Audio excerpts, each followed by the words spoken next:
একজন ব্যক্তি সালাম তো দেবে, তবে সালাম হবে শুধু পরিচয়ের ভিত্তিতে, যে যাকে চিনে তাকে শুধু সে সালাম দেবে।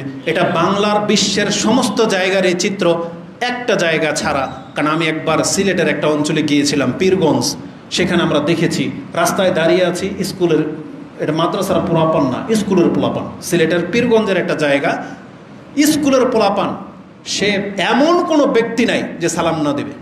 প্রত্যেকটা ছেলে হোক মেয়ে হোক, ছোট ছোট, আপনাকে দেখেছে সালাম দেবে এবং উচ্চ গলায় জোরে বলবে আসসালামু আলাইকুম।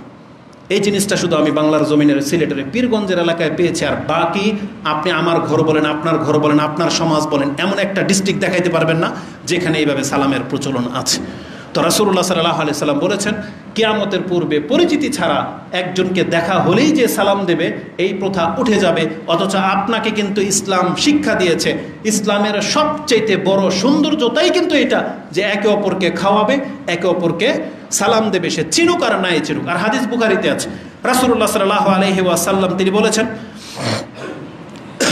একজন ব্যক্তি বলছেন, আন্না রাজুলান সাআলান নবী সাল্লাল্লাহু আলাইহি ওয়াসাল্লাম আইয়ুল ইসলামে খায়র, ইসলামের কোন জিনিসটা সবচেয়ে উত্তম, মানে আমি যে ইসলামের কোন আদবটা নিজের মধ্যে নিব যেটা সবচেয়ে উত্তম আমল হিসেবে গণ্য হবে। তখন ইসলামের আদব সম্পর্কে রাসূল বলেছেন, তুতিমুত তাআম, ইসলামের সবচেয়ে বড় সৌন্দর্যতা আদব হলো একজন আরেকজনকে খাওয়াবে। তুতিমুত তাআম, খাদ্য খাওয়ানো, এটা ইসলামের অনেক বড় একটা সৌন্দর্যতা। ওয়া তাকরাউস সালাম আলা মান আরাফতা ওয়া মান লাম তারিফ, এবং সালামের প্রচলন ঘটানো, তুমি তাকে চিনো আর নাই বা চিনো, এটা হচ্ছে ইসলামের সবচেয়ে বড় সৌন্দর্যতা। তার মানে একজন ব্যক্তি মুসলিম, সে অপর মুসলিমকে দেখা মাত্রই সালাম দেবে, এটাই হচ্ছে ইসলামের আদব। কিন্তু সেই আদব আমরা অধিকাংশ মুসলিমরা ইসলাম থেকে নেইনি। এই হাদিস ইমাম বুখারী রাহিমাহুল্লাহ তিনি তার কিতাবুল ফিতনার অধ্যায়ে 12 নম্বরে এনেছেন, যে ফিতনা যেটা, যে মুসলিম মুসলিমকে সালাম দেবে না শুধু পরিচিতি ছাড়া, তাহলে এটা একটা ফিতনা, যেটা কিয়ামতের একটা আলামত। রাসূলুল্লাহ সাল্লাল্লাহু আলাইহি ওয়াসাল্লাম থেকে আরেকটা ভবিষ্যৎবাণী আমি আপনার কাছে জানিয়ে দিই, সেটা হচ্ছে স্বজনপ্রীতি বা স্বার্থপরতা। রাসূল বলেছেন, কিয়ামতের পূর্বে পৃথিবীতে স্বজনপ্রীতি এত বেড়ে যাবে, দলীয়করণ, স্বার্থপরতা এত বেড়ে যাবে, তোমরা যখন দেখতে পাবে বুঝে নিবা কিয়ামত বেশি দিন বাকি নাই, সেটা অত্যন্ত কাছে চলে আসছে। এটা আব্দুল্লাহ ইবনে মাসউদ রাদিয়াল্লাহু তাআলা তিনি বলেন, আন্না রাসূলুল্লাহ সাল্লাল্লাহু আলাইহি ওয়াসাল্লাম আনিন নবী সাল্লাল্লাহু আলাইহি ওয়াসাল্লাম ক্বালা ইন্নাকুম সাতারাউনা বাদি আসারাতান, খুব শীঘ্রই তোমরা আমার পরে স্বজনপ্রীতি দেখতে পাবে, স্বার্থপরতা দেখতে পাবে। আসারাতান তার মানে যে যাকে চিনে, স্বার্থের, যার সাথে স্বার্থ আছে তাকে প্রাধান্য দেওয়া হবে, এটার সম্প্রীতি বেড়ে যাবে। ওয়া উমুরান তুনকিরুনাহা, আর এমন কিছু ঘটবে পৃথিবীতে শাসকদের দ্বারা, নেতৃস্থানীয় ব্যক্তিদের দ্বারা, যেটা তোমরা পছন্দ করবে না। তুনকিরুনাহা, তোমরা এটাকে ঘৃণা করবে। তখন এই পরিস্থিতি যখন হবে, সাহাবায়ে বলতেছেন, কালু ফামা তা'মুরুনা ইয়া রাসূলুল্লাহ, এমন পরিস্থিতি যদি আমাদের সময় ঘটে আমরা কি করব? তখন রাসূল বলেছেন, কালা আদ্দু ইলাইহিম হাক্কাহুম ওয়াসালুল্লাহ আল্লাযী লাকুম, নেতৃস্থানীয় ব্যক্তি বা দায়িত্বশীল ব্যক্তি যদি তোমার হকের ক্ষেত্রে জুলুম করে, তোমাকে প্রাধান্য না দেয়, তোমাকে মূল্যায়ন না করে, তাহলে তোমার করণীয় হলো তার কাছ থেকে নেতৃত্ব ছিনিয়ে নেওয়া না, তার যেটা হক তুমি দিয়ে দাও। আজকে দুই দলের সাথে ঝগড়া হয়েছে, দুই চাচা জ্যাঠার সাথে ঝগড়া হয়েছে জমির আইল নিয়ে, দেয়াল নিয়ে, রাসূল বলেছেন তুমি তাকে এটা দিয়ে দাও, তুমি তার হক, এটা তার হক কিন্তু দিয়ে দাও। যেমন নেতৃস্থানীয় ব্যক্তিদেরকে সম্মান করা, এটা তাদের হক, সে যত বড় খারাপ ব্যক্তি হোক না কেন, সে স্বৈরাচার ধরেন কিন্তু মুসলিম, তাহলে তাকে সালাম দেওয়া, সে আসলে তাকে রেসপেক্ট করা, এটা তার হক। রাসূল বলেছেন তাকে তার হকটা দিয়ে দাও। আর তোমার হক কি? তোমার হক ছিল যে তোমাকে সে ন্যায্য বিচার দেবে, তোমার যে রাষ্ট্রীয় অধিকার আছে সেটা তোমাকে দিবে, তোমার পারিশ্রমিক দিবে, তোমাকে সম্মানিত করবে। এখন রাষ্ট্রের নায়করা দিবে না আপনাকে, আপনি যেহেতু তার দলের না, দিল না আপনাকে, আপনি বিচারে গেছেন, আপনাকে পাত্তা দিল না পুলিশ অফিসার, ডিফেন্সের কেউ আপনাকে খোঁজ খবর রাখলো না। রাসূল কি বলেছেন? তুমি এখন বিদ্রোহ করবে না, বরং সালুল্লাহ আল্লাযী লাকুম, তোমার যে হক, তোমার যে প্রাপ্যটা, সম্মানটা ছিল, এটা তুমি আল্লাহর কাছে চেয়ে নাও। তার মানে তারপরে মুসলিমদেরকে বলা হয় নাই তুমি এটার লিগে সংগ্রাম করবে, তুমি তাদের বিট্রে করবে, তুমি রাষ্ট্রের খেলাফ চলে যাবে, এটা বলা হয় নাই। রাষ্ট্রের নায়ক যদি জালেমও হয়, তারপরে বলা হয়েছে তোমার বহু অধিকার সে লঙ্ঘন করবে, গ্যাস যাবে তাদের দলের লোকের দিকে, পেনশন পাবে তারা, ভাতা পাবে তারা, তোমার কোনো খোঁজখবর রাখা হবে না। তুমি তার বিট্রে করো না, বরং তুমি তার নিয়ম অনুযায়ী তার হকটাকে পুরো করে দাও। তোমার যেটা হক তুমি সেটা আল্লাহর কাছে চেয়ে নাও। কত বড় কথা বলেছেন। এটা করলে একটা দেশের শৃঙ্খলা বজায় থাকবে। হ্যাঁ, আমি আর আপনি লাঞ্ছিত হব, অনেক ঘাটতি থাকবে, কিন্তু এই শৃঙ্খলা বজায় থাকবে, এটার বেনিফিট অন্যরা পাবে, এবং কিয়ামতের মাঠে আমি আমার ধৈর্যের পরীক্ষার কারণে আল্লাহর কাছে সম্মানিত হতে পারবো।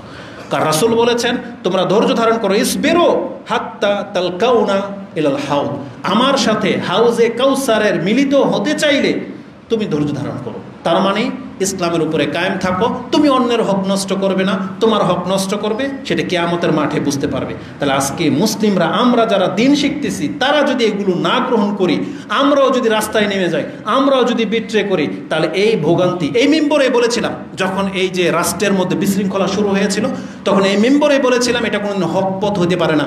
তখন আমাদেরকে অনেকে গালাগালি করেছে, মেরিয়ে দিবে, এমনও ধমকি দিয়েছে, রাজনীতি পেঁচাল পারবেন না, বা আপনারা নির্বোধ, বোঝেন না, ওই সরকারের দালাল, বহু কিছু বলেছেন। এই ফিতনা কিন্তু থামেনি, বরং দিন দিন বাড়তেছে। রাষ্ট্র কোন দিকে যাচ্ছে এগুলোর জিম্মেদার আপনারা, দায়ী হচ্ছেন আপনারা। কারণ যারা এই ধরনের এই নোংরা গণতন্ত্রের সাথে লিপ্ত আর তাদের সাথে আতাত করে চলেন, আপনারা প্রত্যেকটা ব্যক্তি হচ্ছেন এই দেশকে ফাসাদের মধ্যে ডুবিয়ে দেওয়া ব্যক্তি। আপনি প্রকাশ্য মনে করতেছেন যে আপনি কোনো কিছু করেন নাই, বরং আপনার এই সাপোর্ট, আপনার এই তাদের সাথে অংশ নেওয়া, এটা অনেক বড় ফাসাদ, যেটা ইসলামকে নষ্ট করে দিচ্ছে। এই জন্য এখনও সময় আছে, কোরআন হাদিসের দিকে ফিরে আসেন এবং রাসূল সাল্লাল্লাহু আলাইহি ওয়াসাল্লামের যে দিক নির্দেশনা সেটাকে মেনে নেন। আমাদের কথা মানতে বলতেছি না, রাসূল বলেছেন তুমি তোমার হক তোমার রবের কাছ থেকে নাও, তারা তোমার হক দিলে দেখ, না দিলে না দেখ, কিন্তু একজন মুসলিম যেইভাবে থাকা উচিত, একজন মুসলিমকে সেইভাবে থাকতে হবে, আল্লাহর দ্বীনকে পালন করতে হবে। এটা আমাদেরকে দিক নির্দেশনা দিয়ে দেওয়া হয়েছে। এই হাদিস বুখারীতে রয়েছে 70-52-তে পাবেন, তিরমিজিতে হাদিসটি 2189-তে রয়েছে। আর একটা ইঙ্গিত দিয়ে দিই যে কিয়ামতের আলামতের, যে আপনার ঈমান তাজা হয়ে যাবে। রাসূল বলেছেন কিয়ামতের আলামত হলো বাজার, মার্কেট, এটা হাতের নাগালে চলে আসবে। এটা অত্যন্ত হাতের, ঘরে ঘরে ঢুকে যাবে বাজার। আজকে দেখেন নেটের মাধ্যমে, নেট অনলাইন বিজনেস যারা করে তারা ঘর থেকেই বিজনেস খুলে বসে আছে, বরং আপনার বিল্ডিংয়ের নিচেই দোকান, আপনার বিল্ডিংয়ের নিচেই বাজার। রাসূলুল্লাহ সাল্লাল্লাহু আলাইহি ওয়াসাল্লাম বলেছেন বাজার অত্যন্ত হাতের নিকটে চলে আসবে, এটা হচ্ছে কিয়ামতের আলামত।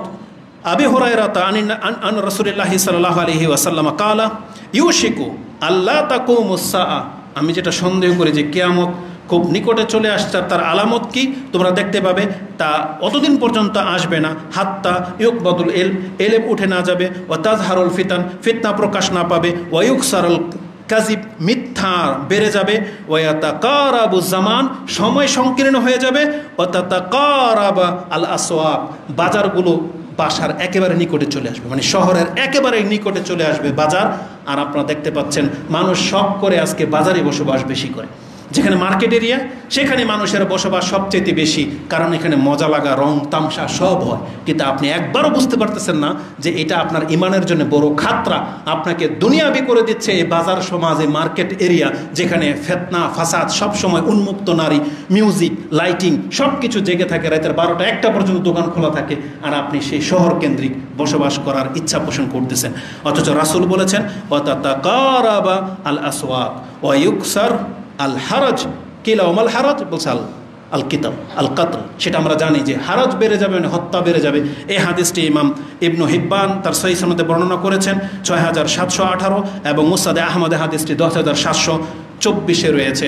তার এই যে আজকে 4-5টা ভবিষ্যৎবাণী করা হয়েছে, আপনি দেখেন তো দেখি মিল পান কিনা। অধিকাংশ মানুষ পয়সাওয়ালা হয়ে যাচ্ছে, তারা উঁচু উঁচু বিল্ডিংয়ের প্রতিযোগিতায় লিপ্ত, সময় সংকীর্ণ হয়ে যাচ্ছে, বাজারগুলো একেবারে নিকটে চলে আসছে। তার মানে এখনও কি আরও কিছু দেখার বাকি আছে, যে স্বয়ং আল্লাহর ফেরেশতা নিজের চোখে দেখলে আপনি নামাজি হবেন, স্বয়ং ফেরেশতা দেখলে আপনি পর্দা করবেন, দেখলে আপনি দাঁড়িয়ে রাখবেন না? আমার মনে হয় এটা উচিত না। এই জন্য যারা সামান্য কথায় কোরআন হাদিসের পথ ধরে নিচ্ছেন, আপনি সৌভাগ্যবান ব্যক্তি। আমরা আল্লাহর কাছে দোয়া করি, আল্লাহ তুমি আমাদেরকে হেদায়েত দান করো।